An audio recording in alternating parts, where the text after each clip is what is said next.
항상 이런 식입니다. 서울 수도권에 반응이 오고 지방에 온기가 퍼지려는 찰나 이거 중단하는 거죠. 지금도 그렇지 않습니까? 이제 뭐 대구 거리에 조금 하려는데 서울에 뭐 과열됐다. 중단이죠.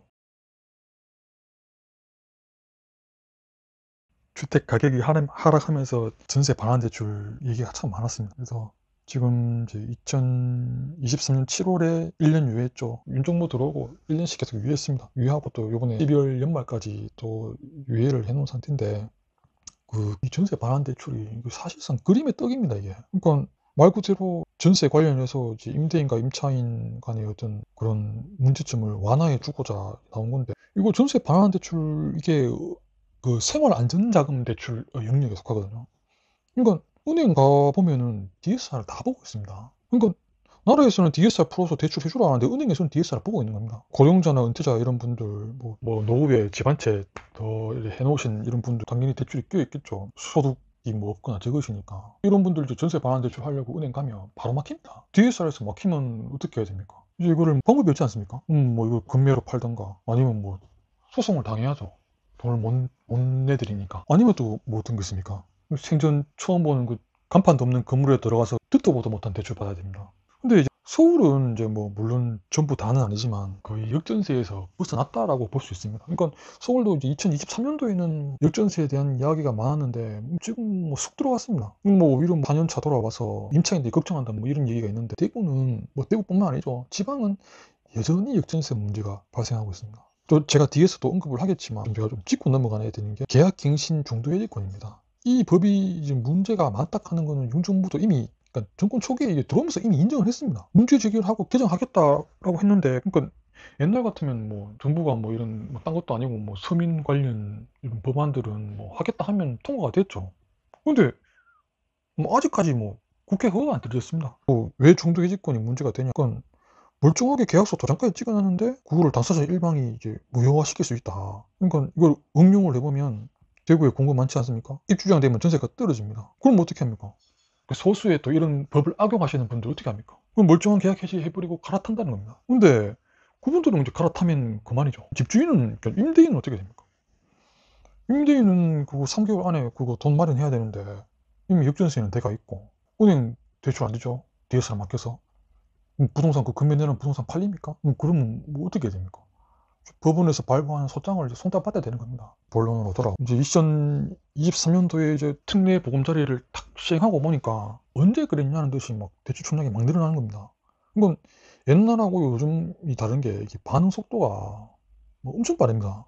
뭐 유튜브 영향도 있고 요즘에 뭐 부동산 공부 많이 하시니까 뭐 학습 정도도 뭐 예전하고 다르죠. 서울 수도권 같은 경우는 특례 보금자리를 이용해서 반응이 바로 왔고 대구도 이제 뒤따라가는 거죠. 지방을 해가지고 특례 보금자리의 온기가 이제 퍼지려는 찰나에 뭐지 9월달 되면은 이제 특례 보금자리를 중단합니다. 좀 많이 올랐다 이거죠. 근데 사실 이제 9월 전부터도 대구의 시중은행들은 뭐 이미 잔고가 없다, 특례 보금자리 잔고가 없다 이런 이유로 부결되는 사례가 많았습니다. 그러니까 항상 이런 식입니다. 서울 수도권에 반응이 오고 지방에 온기가 퍼지려는 찰나 이거 중단하는 거죠. 지금도 그렇지 않습니까? 이제 뭐 대구 거리에 조금 하려는데 서울에 뭐 과열됐다. 중단이죠. 이게 지금 윤 정부 내내 무한 반복되는 겁니다. 그러니까 요즘 막 금리 인하 돼가지고 좀 지방에도 이제 온기를 좀 ጨ려고 하는데 뭐 대출 규제한다. 그럼 금리 인하가 무슨 소용이 있습니까? 지방은 다 죽어라 이렇게 되는 거죠. 그러니까 이제 또 1년 전에 똑같은 상황인 겁니다. 특례 보금자리를 중단을 하고 나니까 이제 막 이제 또 불만이 나오는 겁니다. 사람들이. 그러니까 윤정부에서 뭐 이랬냐. 저출산 문제가 지금 가장 시급하니까 뭐 신혼부부들은 좀 봐줄게 뭐 이렇게 된 겁니다. 주 연속 하락하는데 여기에다가 DSR 2단계를 시행해라. 이게 무슨 뜻입니까? 이게 서울 집값 올라서 대출 총량이 늘었다. 일하는 사람 편하게 일괄조정해 이런 의미입니까? 왜 총량만 관리를 하고 이 대출이 어떻게 분배되는지에 대한 관심은 없는 것입니까?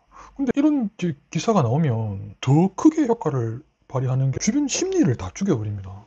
아니, 나라에서 집 사지 말라고 사인을 강력하게 보냈는데 집 사면 이상한 사람 되는 거 아닙니까? 집을 사야겠다. 이런 사람들은 어떻게 됩니까? 그건 1금융 부조시 이용할 수 있는 거를 이걸 막으니까 이제 2금융으로 가는 겁니다. 지금 이게 아파트 담보대출 이게 수억이 이게 들어가기 때문에 이게 차이가 나도 이 사람 삶의 질이 달라집니다, 이게. 그래서 이제 오늘 신문 보니까 이제 저거는 이제 저번 주 신문이죠.